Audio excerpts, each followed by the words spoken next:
Nos embarcamos unos 700 años atrás, hacia una sociedad europea feudal, y llegamos a la famosa Edad Media, donde aparecen por primera vez los textos escritos en el siglo XI y XII. Es aquí donde nacen las palabras como método artístico de expresar sentimientos, donde nace la lírica, la prosa y el teatro. En primer lugar, nos encontramos con los primeros textos escritos que forman parte de la lírica tradicional. Esta se caracteriza por ser oral, anónima y más sencilla y condensada que la culta. El tema principal suele ser el sentimiento amoroso. Encontramos las jarchas, las cánticas de amigo, y en la lírica tradicional castellana el villancico. La lírica culta, en cambio, aparece más tarde y es una poesía de autor conocido, transmitida por canales escritos. Es una lírica refinada, elaborada y llena de juegos de ingenio. La primera lírica culta fue la provenzal, influyente en la poesía catalana y gallega, y aparecieron sus autores, los trovadores, que daban sus composiciones a los juglares para ser cantadas. La lírica culta alcanza su esplendor en el Renacimiento, con los cancioneros, donde la lírica tradicional se une para formar colecciones de poemas de muchos autores. Como ya se ha comentado anteriormente, durante el siglo XII aparecen unos personajes que serán los encargados de transmitir todos los poemas e historias épicas. Estos son los juglares.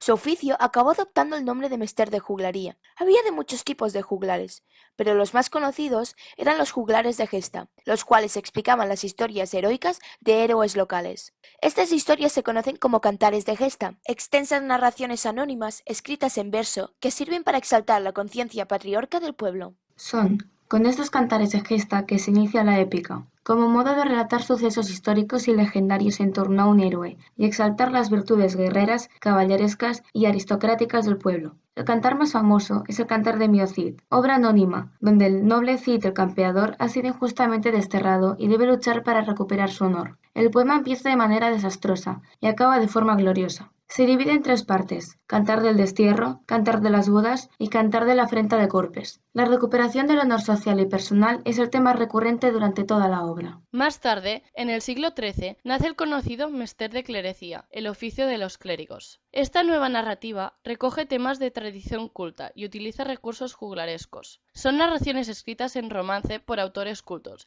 que tienen como objetivo enseñar y moralizar. Fue iniciado por Gonzalo de Berceo, que marcó el estilo de esta escuela con sus narraciones didácticas, escritas en una nueva forma métrica, llamada cuaderna vía. Escribió la obra Milagros de Nuestra Señora, de tema religioso y lenguaje relativamente sencillo para el público más iletrado. Don Juan Manuel fue el autor del famoso Conde de Lucanor, en el siglo XIV, obra considerada como la primera prosa narrativa en la lengua castellana. Es un conjunto de cuentos enlazados por dos personajes, el Conde Lucanor y su criado Patronio. Los relatos que aparecen en él tienen una finalidad didáctica, donde podemos extraer una lección moral. La estructura de las narraciones siempre siguen el mismo esquema, y los temas que plantea el autor reflejan las preocupaciones de los aristócratas de la época. Durante este siglo XIV empieza a desarrollarse la narrativa en prosa sobre temas caballerescos. Aparecen las colecciones de apólogos, conjuntos de narraciones con una finalidad didáctica del cual pertenece el Conde Lucanor, y las novelas de caballerías, narraciones anónimas que relatan las cruzadas en forma de novela. La primera obra de este estilo es El Caballero de Cifar, escrita por Ferran Martínez. Finalmente, en este siglo, aparece Juan Ruiz, arcipreste de Hita, con su obra más brillante, El libro de buen amor. Es la primera vez que un libro culto que podría pertenecer en el mester de clerecía podemos encontrar actitudes irónicas y vitalistas, con un lenguaje rico y variado. De Juan Ruiz solo conocemos su nombre y su condición de sacerdote, pero la obra refleja su personalidad, un hombre divertido y vital que cantaba los placeres del mundo, pero también tenía una vida religiosa, una paradoja típica del final de la Edad Media. Juan Ruiz narra, con autobiografía,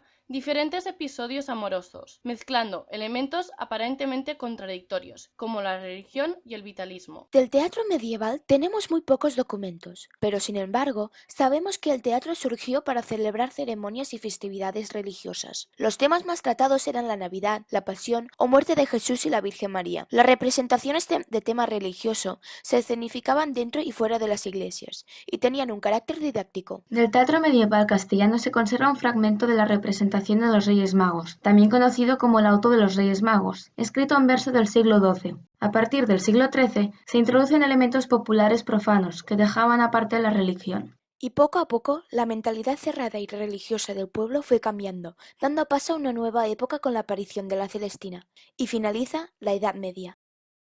Created using Powtoon.